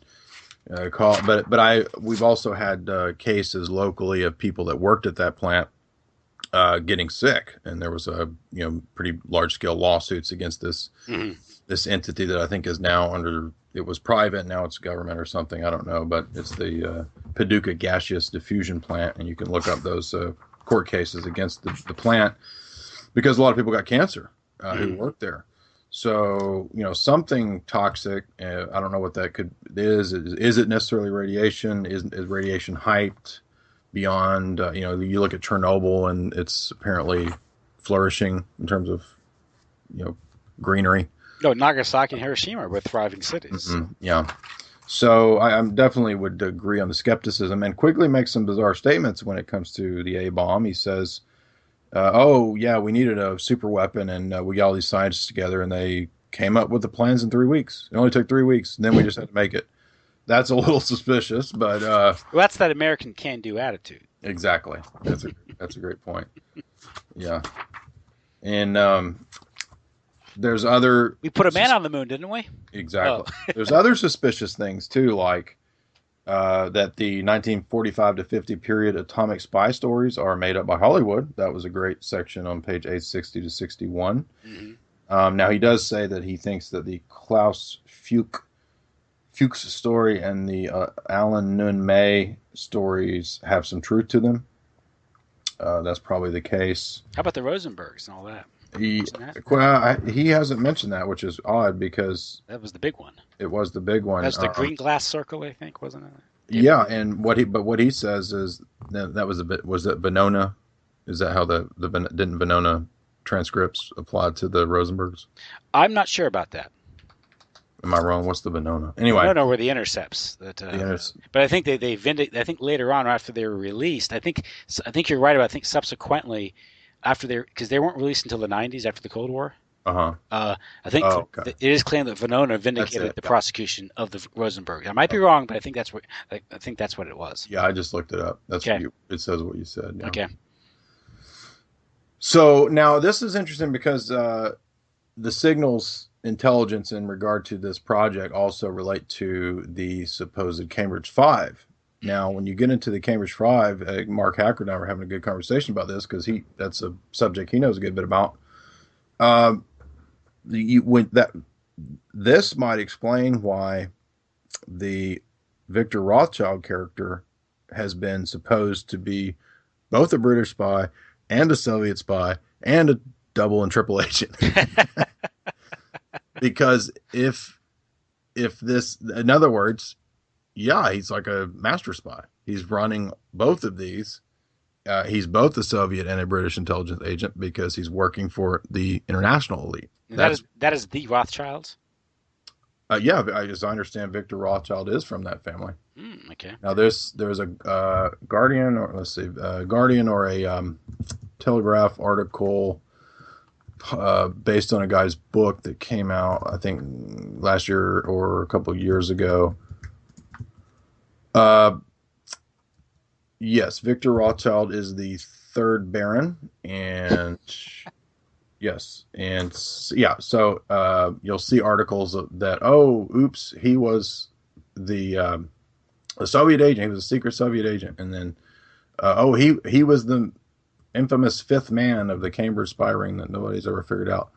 But you'll also find a story that, and if that's so, then I think that it points to the fact that MI5 and some of these Soviet characters were quite clearly working together. Is what I'm getting at. In other words, backdoor. Again, I think it comes down to debates about the degree, just like with Hitler. To what degree was he? Was he just a useful dupe of the British, or was he, an outright agent of the British? Yeah. And I don't. You know more about a lot of this than I do. I consider myself still very much a learner in terms of the Cold War. But I am, but put a couple years into it, so I'm not a total virgin to the matter. But it would explain a lot of Anthony Sutton's research. And, yes, right. He was a bit perplexed by it himself, I think, when he did his work. He saw it more as like treason, maybe. But I think finally he came to the conclusion. He said in one interview was captured markets and destabilization regarding Russia. Same with Germany. I don't know if he ever talked about the Mackinder Doctrine and how it played into that. The idea of the sea power versus the continental power. But if you look at the broad picture, it is the Atlanticist powers. You could include the United States, into that. So you get the continental power. And you made a point in your talk about how continental powers are, but by their nature, their rhythms, they're more traditional, staid, slower. The sea powers are more, innovative, perhaps, if you want to say. Yeah, this is more aggressive. Sort of metaphysical analysis from Alexander Dugin, so I can't take credit for that. But, Dugin, he would say that he agrees with the Mackinder view. He just doesn't agree with the Western solutions. But yeah, you're absolutely right that it ties into that. You get people like Sir Walter Raleigh or Robert Clive, these schemers and who want to make their way in the world, and they're ruthless. They're very, very pragmatic. Yeah. Interesting, because that would also seem to connect to if you've read any of Tarpley's older research about the Venetians. Yeah, the black nobility and all exactly. that. And the fact that the Venetian trading route in terms of the transference of goods, that would also be under this rubric of a merchant power. Yeah. And so you would see the same deep-seated ideology, I guess you could say, sort of passed on to the British, if Tarpley's thesis is correct, that Paolo Sarpi and these different Venetian characters had a role in sort of influencing British thinking during this Renaissance period, which obviously there was some clear connection between these two entities because of the Renaissance. And with that, with the merchant class, you get usury, and eventually sodomy. But exactly, the two are related. I think you get the worship of Mammon. I think that's why Dante's Inferno has the usuriers and the sodomites in the same level of hell or something. Oh, good point. So there's some insight into that. It's not just Dark Ages of superstition here. There's some insight into human nature. I love I love Dante's works. And he would know, being in Florence. Who was there? It was Neil deGrasse Tyson, who you said who rejects the meaning of the value of philosophy, but then admits he's never read a word of Dante.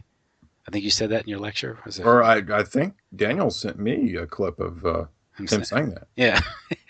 So if I remember correctly, I'm kind of tired of that. You get a million pieces of information that come through, so you gotta try to remember it all. But I think it was Tyson actually saying that he hadn't read it. Yeah. So, but I mean, it is interesting how all these different ideas and come together to form a modern world. We have, of course, the Cold War creates this situation, and we have what we have today. Again, the current geopolitical intriguing or wrangling against Russia now, it seems to be the same thing is playing out now in the post-Cold War era. And you have the looting of Russia, in the 90s, and Russia fights back and to assert her independence, and because it's personified in the reign of Vladimir Putin, who's now demonized, and now we have so it really is amazing. It really, I mean, the thing you're doing with Tragio is it's amazing. It's the analysis you give is excellent. And it's really well, now it gives people an excuse not to read it because they can just rely on your analysis. Well, somebody might say that. I'm not saying you, but somebody might say that as a criticism. But I can't tell you how many people have contacted me saying, "Thanks, I don't have time to read this thing." Yeah, well, it's true. I mean, it's it's and of course, you could get Joe Plummer's book, and I'm sure it's good, but.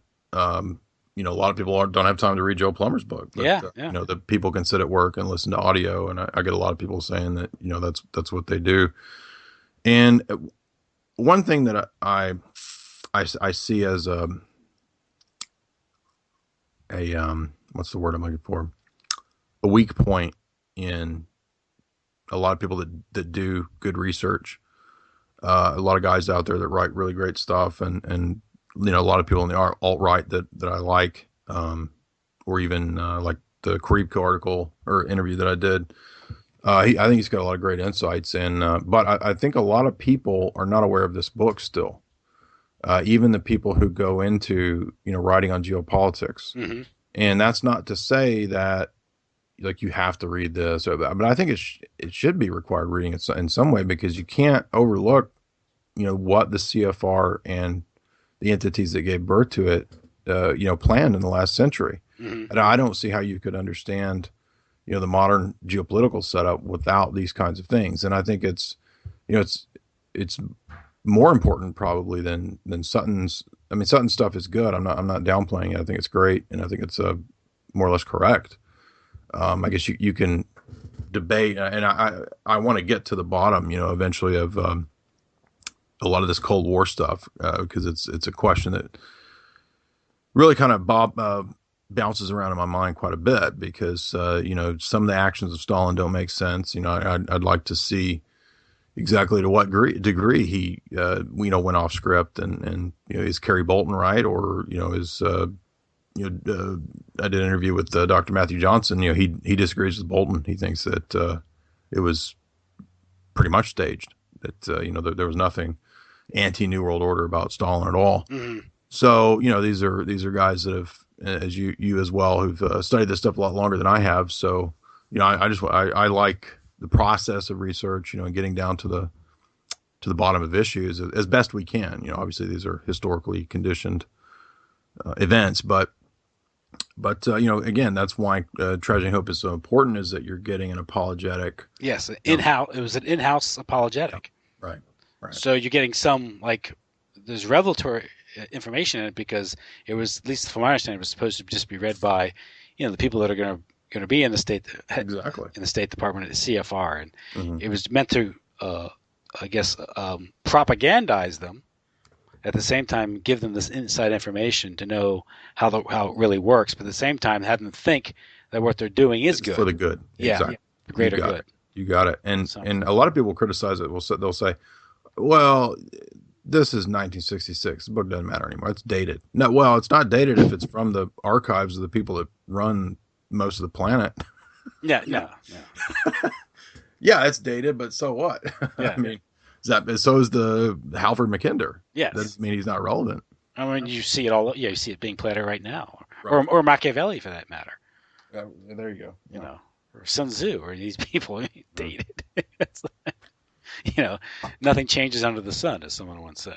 So these things are, Well, and one thing I want to emphasize too is that, when it comes to I think you and I have talked about this. When it comes to something like Russia or any of these target areas or problem areas or whatever, it's not to say that it means that the political elite are angels or necessarily good, because I don't think when you look at geopolitics, and I think it was Francis Parker Yockey in his famous book Imperium, which I think is a great book. I highly recommend that if people want to get into even deeper philosophical analyses of geopolitics. I'm probably going to get a lot of hate mail for that because it's a quote fascist book, but that's a 700-page treatise critiquing Western liberalism. So, and it is a geopolitical book that I think also should be required reading.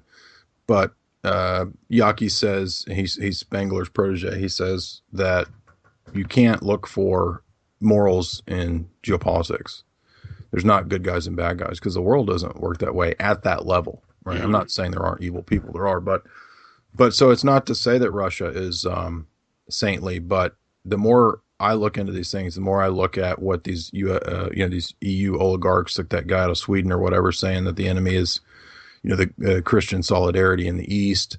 You look at Peter Sutherland talking about the EU. You look at Soros talking about the EU and Russia.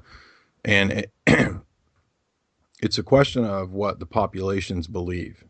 And just like in America, there are a lot of people who are good and who believe rightly and who, are sincere and don't want to be engaged in, these foreign entanglements and so forth. Right. So in other words, just in the same way that I wouldn't judge every single person in America based on Washington, it's not about who might be in the political class of Russia. Mm-hmm. It's I believe a reflection. I mean, as I pointed out in one of the recent boiler rooms, you look at the recent Russian Orthodox Church statement, and they're calling out Bilderberg, IMF, Zionism, Masonry. This is a large national church saying this. That to me is amazing. I don't think they could get away with that if they didn't have a large amount of popular support. And so just in the same way that Trump, it doesn't matter what Trump is, he's a reflection of, of popular opinion is what I'm trying to say. Yeah.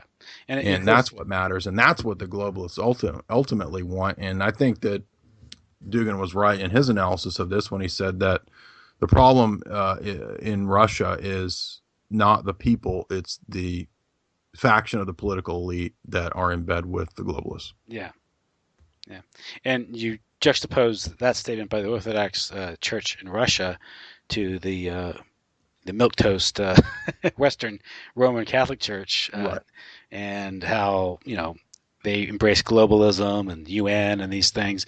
And a century before, you would have had popes, Catholic popes, condemning such things. Openly they did, writing, in Leo XIII's encyclicals and Pius X's encyclicals, yeah. And how many encyclicals have there been written about the problems of Masonry, Freemasonry?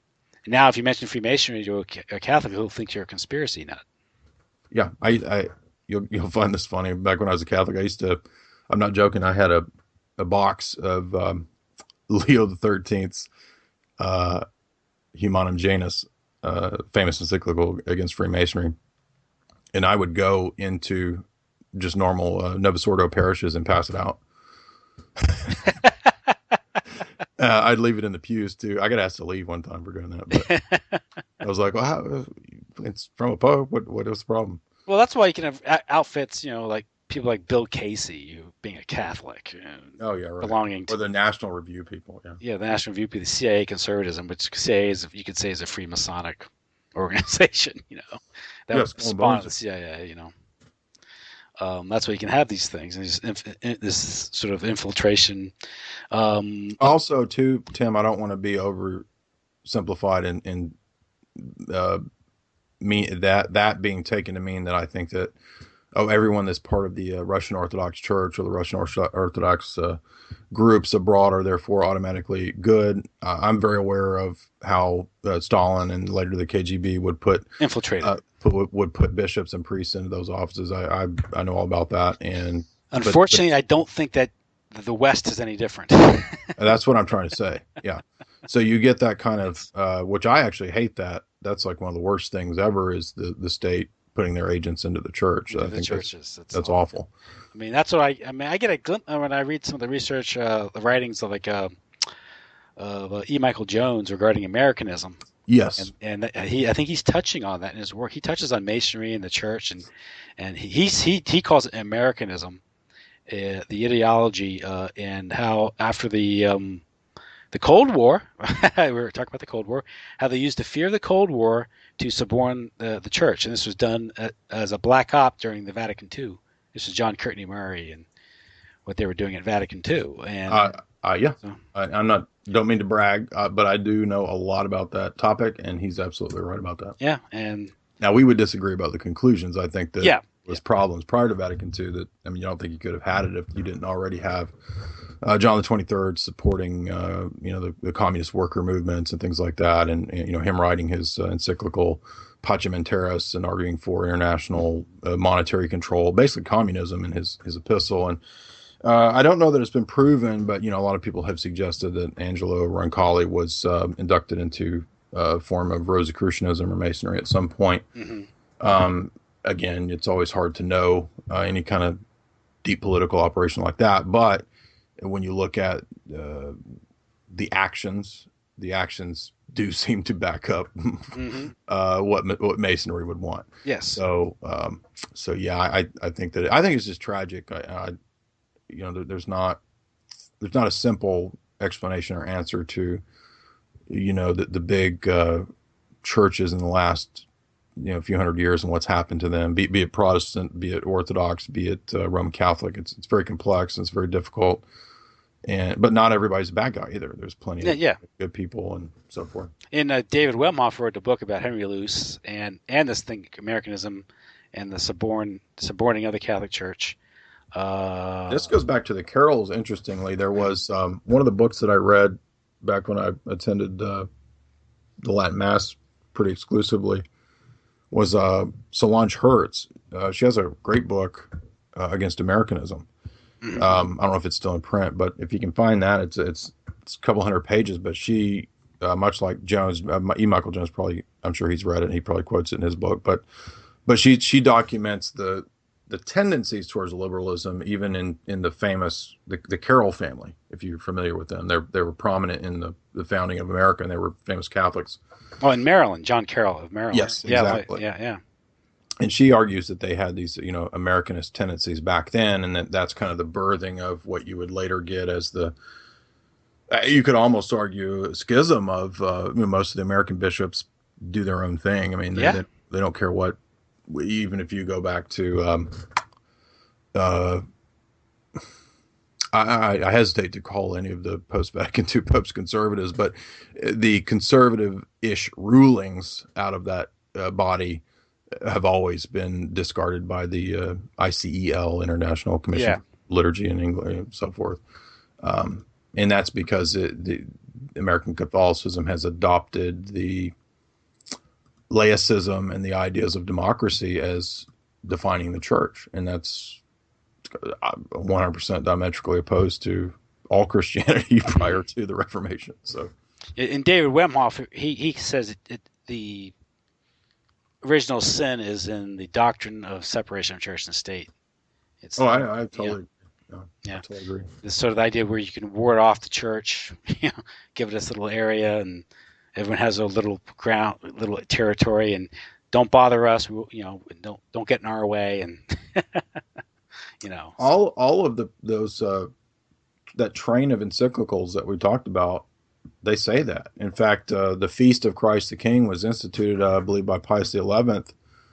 And if you read that apostolic letter that accompanies it, that's explicitly what he says. He says the separation of the church from the state is demonic.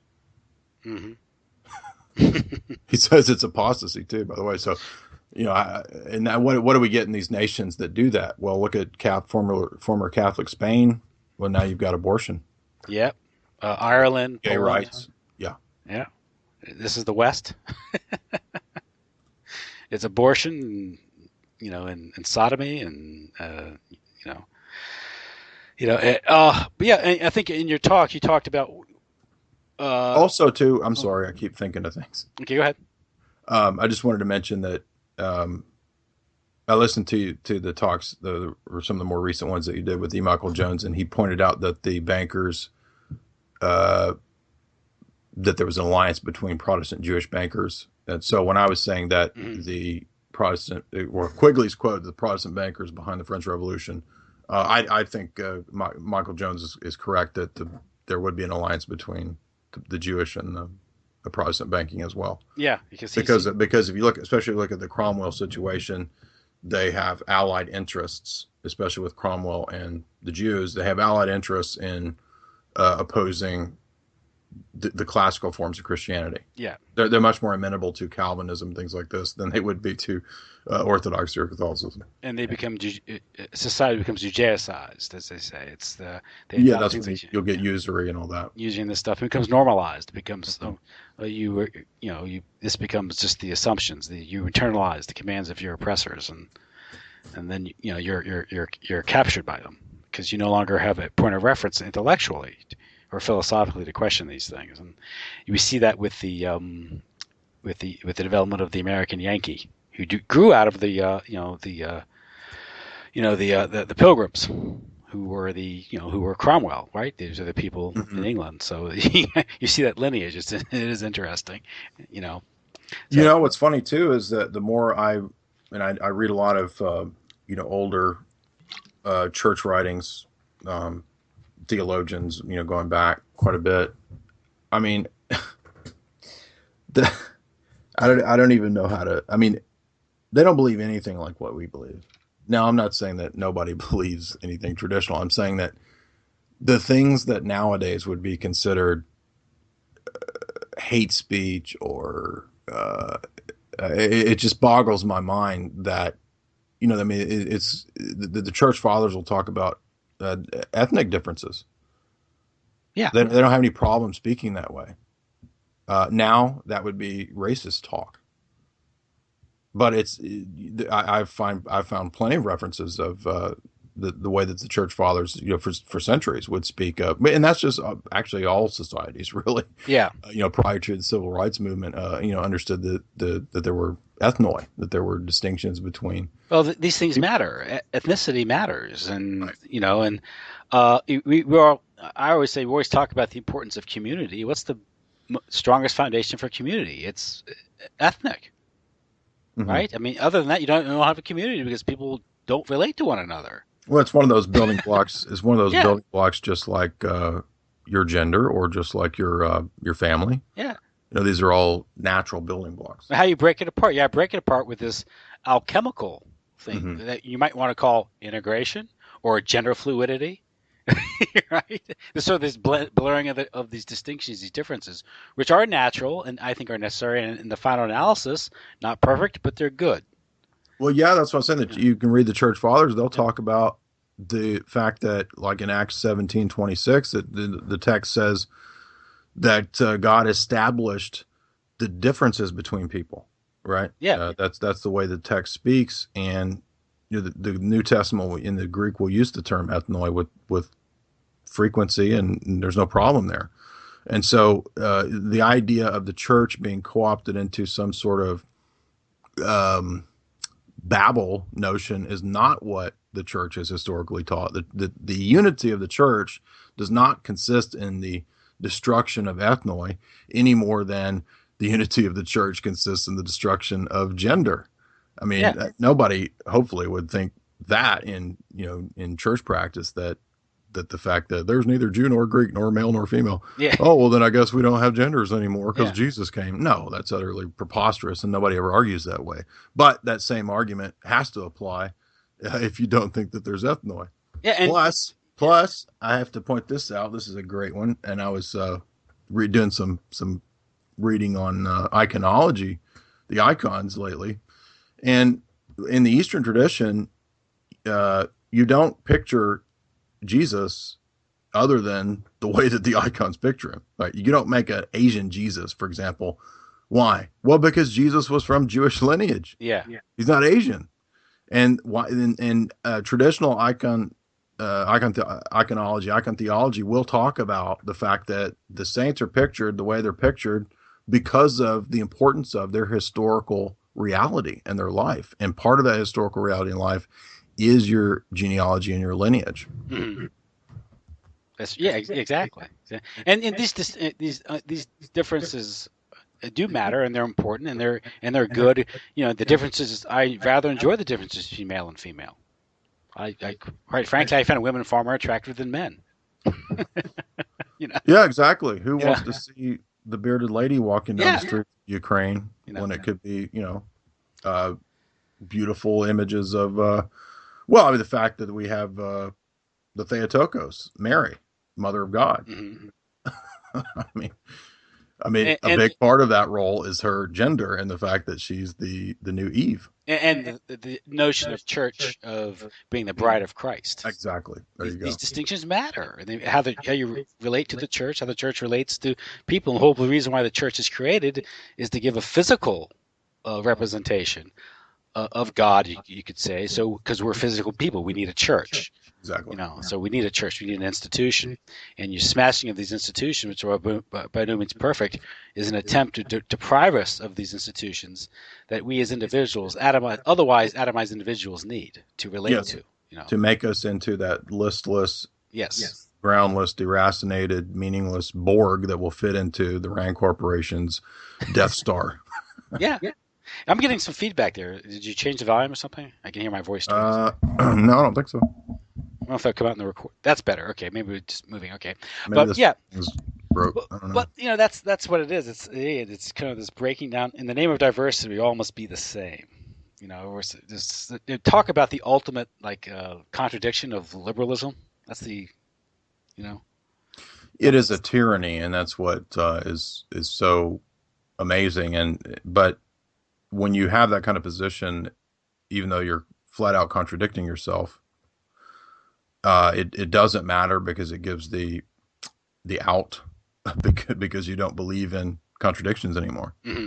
You don't, but because that requires some criterion or benchmark by which you can say one thing's true and one thing's false, and your position has to not allow for that, and so it has to fall into the tyrannical will to power. And that's why so many democracy is relativism. It's based on the idea of the relativization of power, of meaning, of objectivity, of truth, of authority, be it church or state. And then what you get is the quote revolution, which relativizes everything. People become listless, as we mentioned at the beginning of the talk, the French Revolution. Mm-hmm. And what do you get? You get a dictator. And what is a dictator? Well, a dictator is an oligarch that ancient philosophy has always said is at the behest of the money power. Mm-hmm. And then you get ruled by your base passions. And, that you've talked about that with E. Michael Jones. Yeah. The raising of the passions you invert. What you do is, for example, in Eastern theology, we have the belief that man is tripartite. He has a nous, which is spirit. He has a soul, and he has a body. And it's in that order, the nous being the eye of the soul by which we see God. That was blurred by the fall. And of course, corruption set into our bodies and so forth. And then the purpose of the gospel and all that is the restoration of man to communion and participation in divine life. So what you do if you're the devil and his minions is that you invert all of these things. You invert gender, you invert the relationships, you invert authority, you invert parent-child relations, you pervert sexuality. And when it comes to human anthropology, you invert that and you put the body at the top, right? Mm-hmm. And what that does is that clouds the ability to see God and to remember God, as many of the church fathers say. And that is humanism.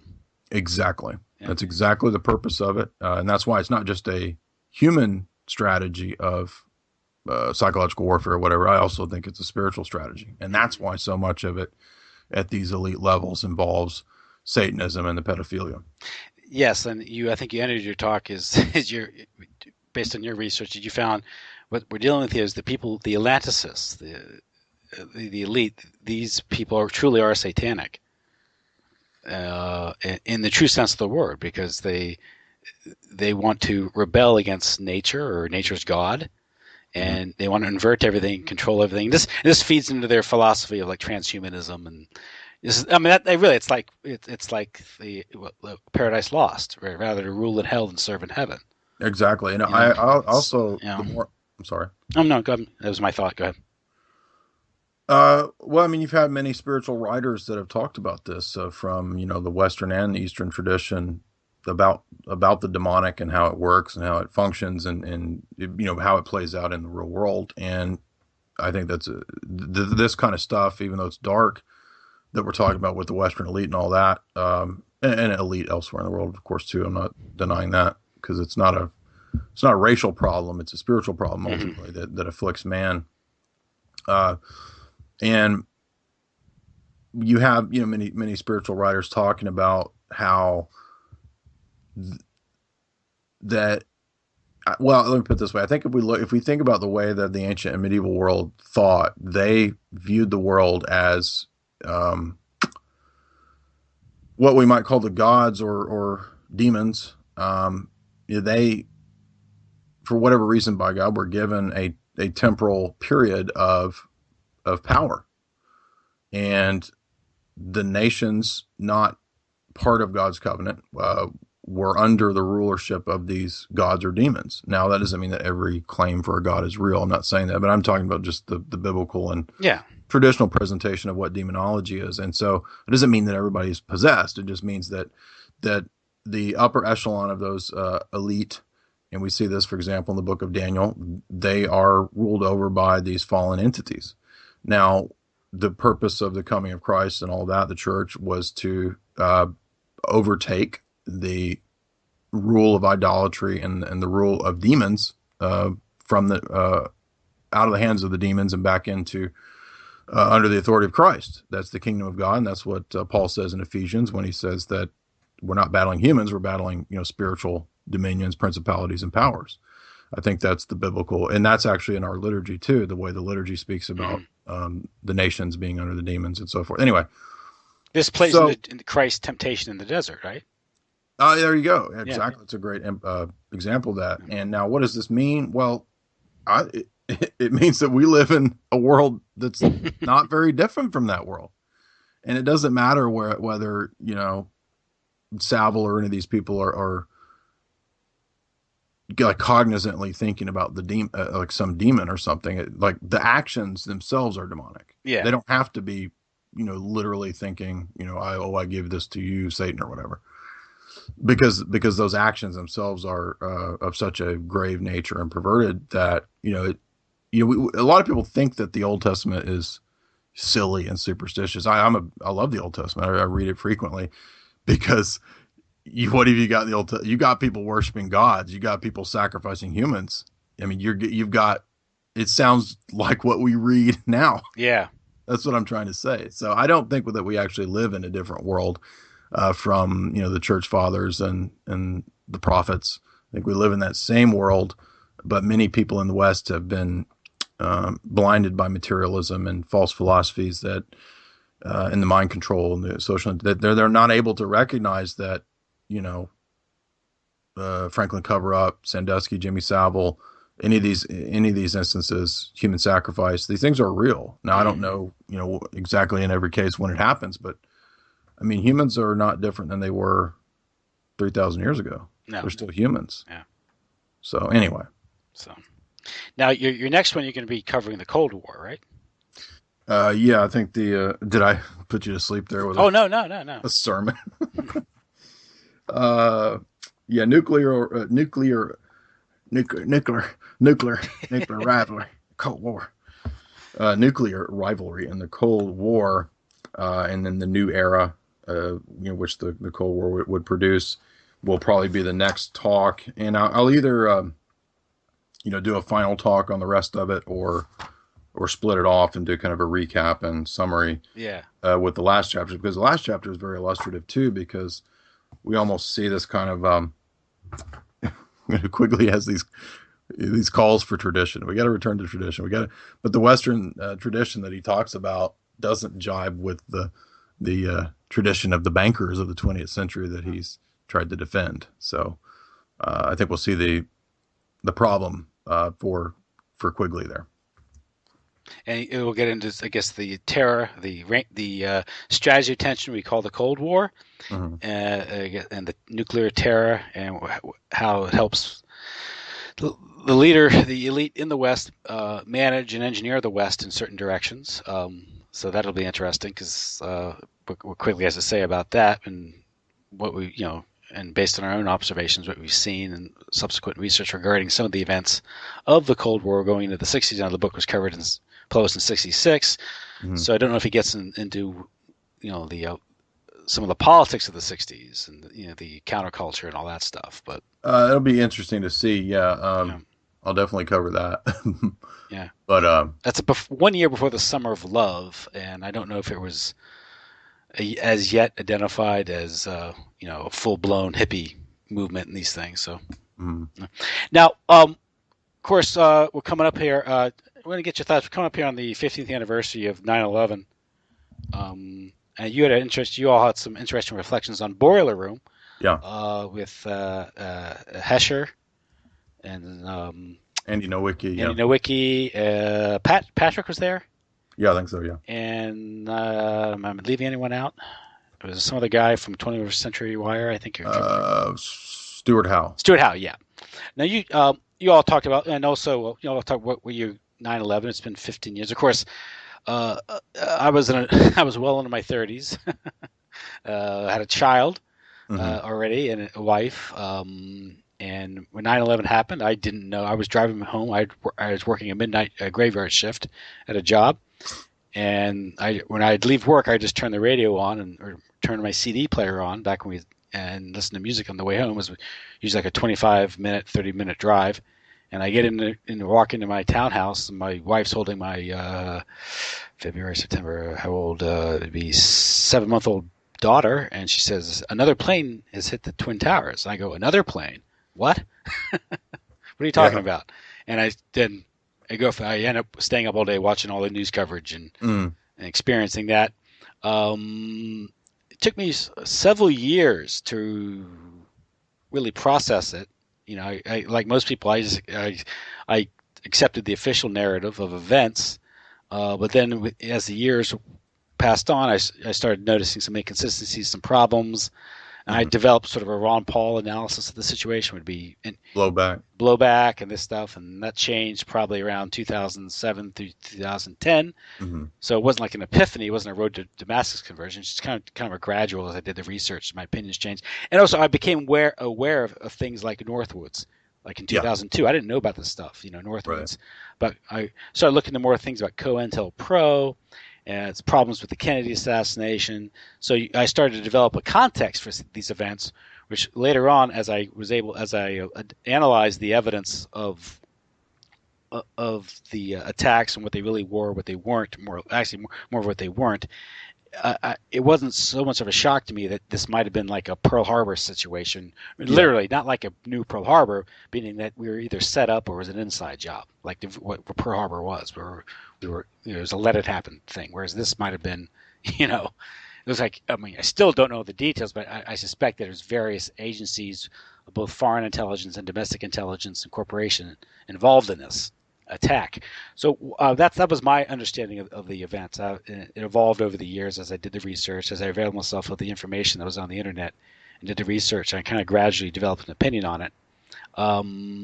Not really coming out until probably around 2011 with my friends and family about what was really going on. That's when I felt confident about saying something.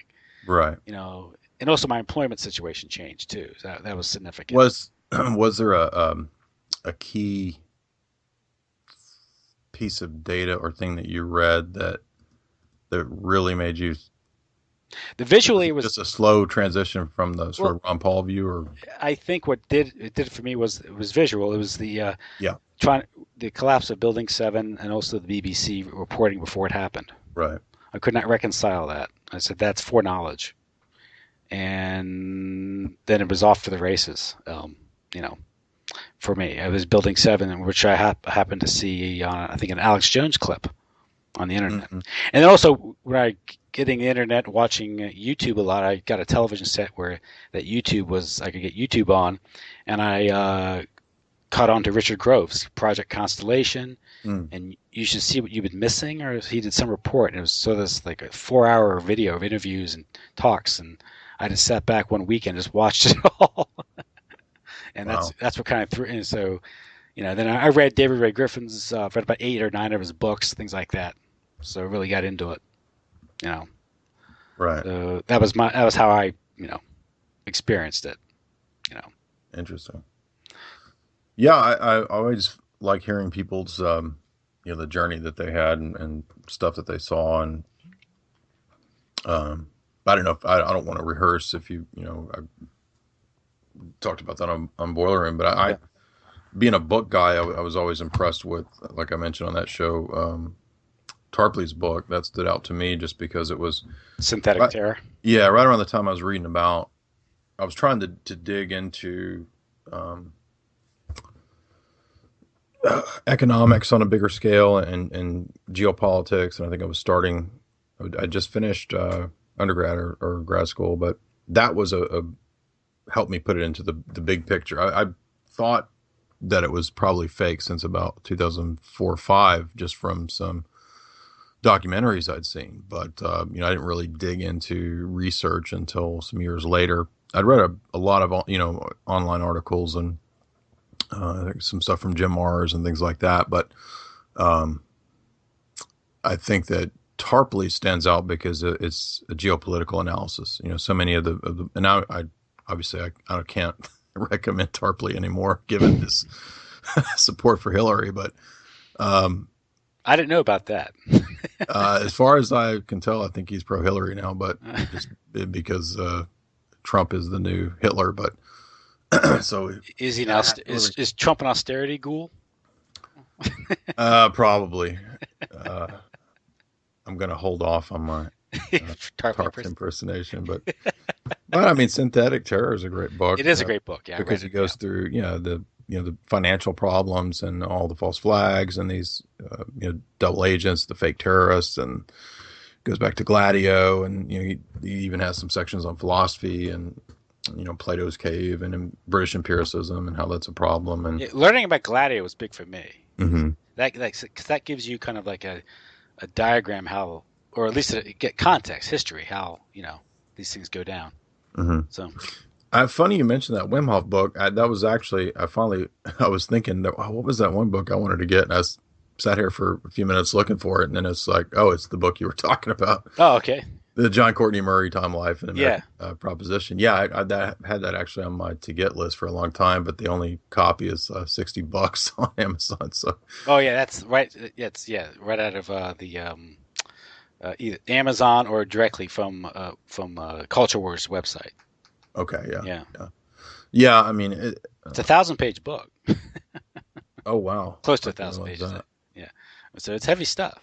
Well, you can read Solange Hertz's 100-page book if you want. But there's also a long article in an edition of Culture Wars from last year. Okay. That the book is an expansion from that long article.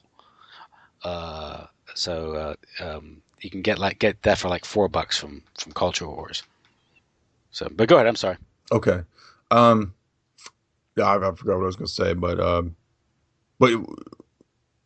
did you have a question about what I thought about 9/11, or just reflections? Just reflections and the state, kind of like a. Oh, okay. How was it paradigm shattering for you, or was it Oh well, kind of. You were at a different stage in your life than I was. That's what I was. So it's still different. When I was kind of a wild guy in high school, and then started kind of doing Bible study stuff. I got invited to some of that when I was 18, and got really into theology around that time, and got into reading conspiracy books. Believe it or not, I read some books on cults, and I read some books on the UN and New Age movement and all that stuff back when I was 18, and then so I kind of had an interest in the conspiracy side of things, but I mainly focused on theology. So when 9/11 happened, I didn't really have I was mildly political, just growing up as a Bush Baptist, GOP family. So when 9/11 happened, I didn't initially questioned it because I wasn't really interested in politics. I was just sitting around my job. I had an easy job where I mixed paint and could read books all day. So I was basically just reading Calvinist theology. I was reading Calvin's Institutes and Charles Hodge, all these different Calvinists, and I didn't have a geopolitical context or any kind of big scale picture. I was 20, 21 when this happened. So when a couple years later, I got more interested in the American political spectrum, and I was starting to listen to right wing talk radio and tune into these different guys, and I'd hear Alex Jones, and I think I heard him talk about Bohemian Grove, and that one really struck me as kind of a paradigm changing thing, because it backed up some of the stuff I'd read a couple of years earlier about these elites being into the occult, and that was fitting well with the biblical theology that I was studying. I think at that time I was starting Bible college. And then, from there, it branched out into looking at documentaries about specifically 9/11. And I've watched most of those that are, the older ones that everybody knows about. And then after a while, it just starts clicking. I think you realize that, well, it's sort of a, what do you call it? Not a golden chain, but like if this, then this, right? Like it necessitates this. So if, now wait a minute, if 9/11 is not true, maybe some of these other conspiracy things are true. Maybe we're not being told the truth about, what happened with JFK. Maybe we're not being told the truth about any number of things that are going on. And, you meet people and you learn from other people and you read a lot, and it just coalesces, and it kind of takes you down this path of revelation. I don't know how else to describe it. I mean, I'm not trying to make it overly spiritual, but I'm saying that ultimately I kind of think it is, because what you come to see is that a lot of what goes on is evil, but it also, there's a point where you kind of aren't afraid of evil anymore, because you realize that much of what is evil out there is based on just made up nonsense and lies. Yeah. The banality of evil, right? And I think that it gives you, well, it's like Jesus said, to borrow the CIA dictum and put it back into the Bible where it came from, then you shall know the truth, and the truth will set you free. Mm-hmm. Yes, and of course with the CIA, to them, you should know intelligence. Intelligence will set you free. That's what they mean by that. Mm-hmm. Well, yeah, and that's once you realize that a lot of it is fakery and just propaganda and fear mongering. You don't really, you're not worried about going out and being attacked by a terrorist, and you're not going out buying duct tape, duct taping your windows shut, dying carbon monoxide poisoning. I think it was Herman Melville in his famous novel Confidence Man. He places the devil as the ultimate trickster, the ultimate con man. Mm-hmm. And so even the spiritual aspects of what's behind all this, I'm not saying it's not evil, it is. And I'm not saying that we should be flippant about evil, but, evil is really, according to the church fathers, it's a kind of negation. It's a movement towards non-being. And so that, in fact, is a weakness. And that's why evil, as it manifests in these geostrategies that we talk about, can only go against nature. And that's a great weakness, because humans, and ultimately I would say God, made us with a nature that is good. Our nature is good. Right now, I'm not saying that we don't sin, but I'm saying that nature itself, as God created it, is inherently good. And therefore, our very being itself testifies to that goodness. And so anything evil requires ultimately only harming ourselves. And that's its greatest weakness, I guess you could say. Yeah, and that goes back to the free will thing and inviting Dracula in. You have to invite him in, and that right. Because there's a pop culture reference. I remember there's a scene. Do you remember the miniseries The Stand?